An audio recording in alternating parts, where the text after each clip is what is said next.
بسم الله الرحمن الرحيم، والصلاة والسلام على أشرف المرسلين سيدنا محمد ومن سار على هديه إلى يوم الدين. طبعا حبايبي، الفيديو هذا ده أنا بعمله بعد مباراة مصر وبنين على طول، يعني عشان ما أكون صادق. لما أرى إلا تعليق بسيط من الكابتن وائل جمعة والكابتن محمد المحمدي بعد المباراة على طول، وما عجبنيش تعليقاتهم. يعني لا عجبني لا تعليق الكابتن جمعة ولا محمد المحمدي، الكابتن محمد المحمدي. قال لك وائل جماعه يعني ما فيش فريق احنا قابله اضعف من بنين، والكابتن محمد محمد يقول لك لا يا شباب، منتخب بنين من اقوى المنتخبات اللي شفتها بافريقيا البطوله دي كامله يعني. واللي شاف المباريات كلها بيعرف الكلام ده، واللي فاهم كوره صح يفهم الكلام اللي انا بقوله. منتخب بنين من اقوى المنتخبات بدنيا جسمانيا قويين جدا جدا، واقفين على رجليهم. فريق واقف على رجليه، مش فريق انه يبهرك، مش فريق اللي يبهرك كوره وهاتوا، لا هم قويين. وكانوا فعلا يعني حاسبين حساب كثير للمنتخب المصري، وهم نجحوا انهم يفرقوا طريقه. يعني الالتحامات معاك كانت جامده جدا. بص على الاصابات عند لاعبتنا، شوف الاصابات اللي طلعت فيها. بص على اصابه محمد حمدي، بص على اصابه التريزيه. الالتحامات بتاعتهم قويه جدا. هم اتعبوا المنتخب المصري باللياقه. لكن برجع لكلامي، قلت لكم تحت اي ظرف من الظروف ان شاء الله احنا قادرين ان نضحك على الافارقه. احنا منتخب مصر والله مش بهزار. منتخب مصر بيعرف يلعب مع الافارقه، بيعرف يضحك عليهم. منتخب مصر مع الافارقه يعرف من اين تؤكل الكتف. يعني احنا اللي بتعبنا بالبطولات دي اما نتقابل مع شمال افريقيا، يعني اخواتنا العرب حبايبنا. منتخب المغرب برغم انه اخر بطولتين لينا تفوق على المغرب،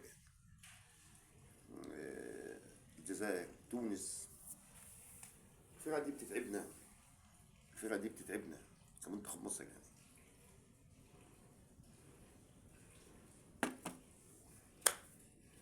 والف مبروك، الف مليون مبروك للمنتخب المصري.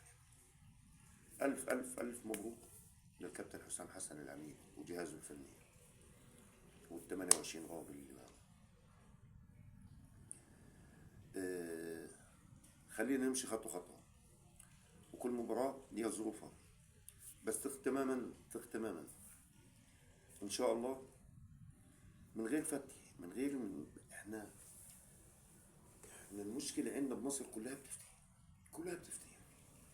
يقول لك كان الكابتن حسام نزل فلان وكان نزل فلان. يا جماعة،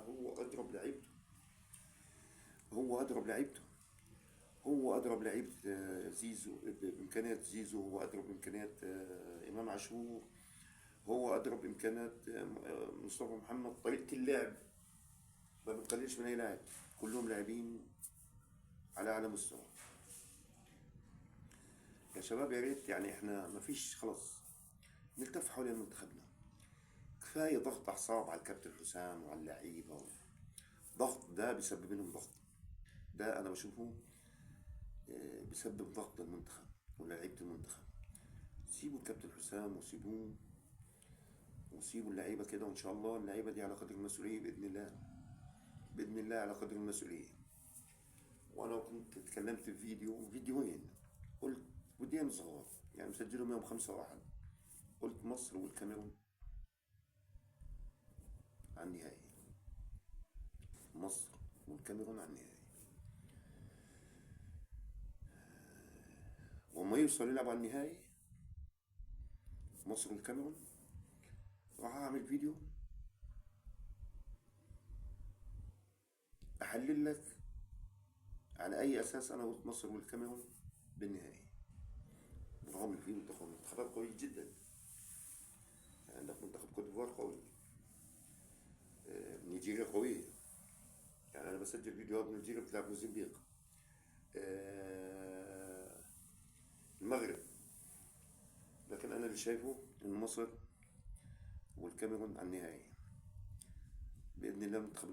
المنتخب المصري بالنهائي باذن الله. فيا شباب، اليوم راح تسمعوا فتي ليوم الفتي، راح تسمعوا فتي. لو الكابتن حسام عمل واحنا صعبنا المباراة على نفسينا وكنا نهاها بالدقيقة 90 وكنا عملنا بصقيت وكنا سوينا وكنا. يا شباب، اللي على البحر اللي على البر، احنا بنقول مثل اللي على البر عوام، اللي على البر عوام، واللي ايده بالمية مش زي اللي ايده بالنار. مش عاوزين فتي كتير. نلتف حوالين منتخبنا حتى لو في اخطاء، حتى لو عندنا اخطاء. الكابتن حسام قادر انه بيعالجها من مباراة لمباراة، بيعالجها. مين انو منتخب بالعالم ما عندوش اخطاء؟ مين يعني مين بيجي مدرب بيمسك الماتش 90 دقيقة ما عندوش ولا غلطة؟ يا راجل، ده مدرب الارجنتين بالنهائي طلع دي ماريا، بدل دي ماريا، قلب الماتش، خلى فرنسا تنجح في الماتش. هو كاس عالم، نهائي كاس عالم، والشعب الارجنتيني لا قطع فيه ولا جلد فيه. احنا يا جماعه خفوا على المنتخب المصري، خفوا على الكابتن حسام. صدقوني الكابتن حسام حسن مضغوط جدا، والاعلام تبعنا ضغط جدا جدا جدا جدا. يا شباب، بتلاقيه بدايه الحلقه، يعني بشوف انا من غير ذكر اسماء، بدايه الحلقه يقول لك ايه؟ احنا كلنا خلف المنتخب المصري، وينزل بنص الفيديو جلد، ده يجلد بالكابتن حسام وده يجلد بالكابتن حسام. ايه في ايه يا جماعه؟ في ايه؟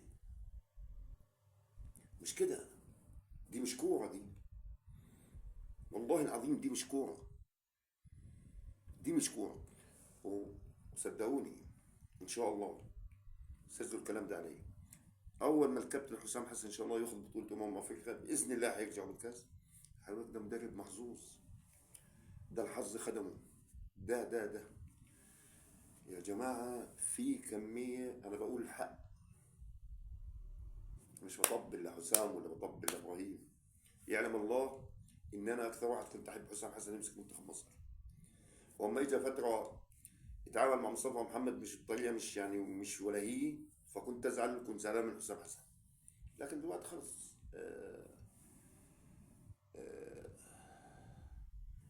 حسام حسن هو اللي شايف اللعيبه صح، هو اللي قال اللعيبه صح.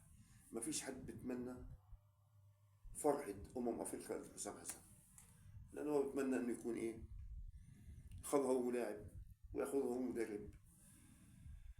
فيا ريت يا شباب، يعني صدقوني يا شباب، وسجلوا الكلام ده. حسام حسن مش لو جاب افريقيا، لو جاب كاس العالم نفسه، لو جاب بطولة كاس العالم نفسه، والله في فئة بمصر معينة، ومن أجيال حسام حسن بالذات،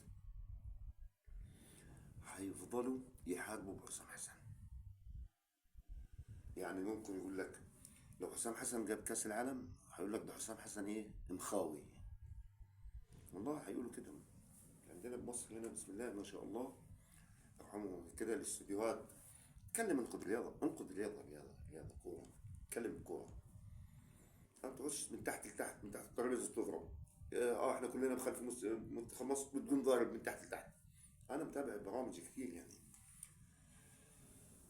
فيا شباب صدقوني منتخب بنين من اقوى المنتخبات بدنيا وجسمانيا، ولو اجت لقاءات مع لاعبين منتخب مصر كلهم هيقولوا لك نفس الكلام ده.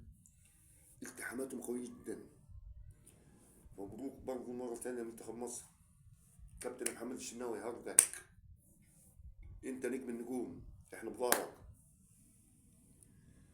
احنا بظهرك، وحتى لو انت غلطت في وراك رجاله تصلح، في وراك رجاله تصلح.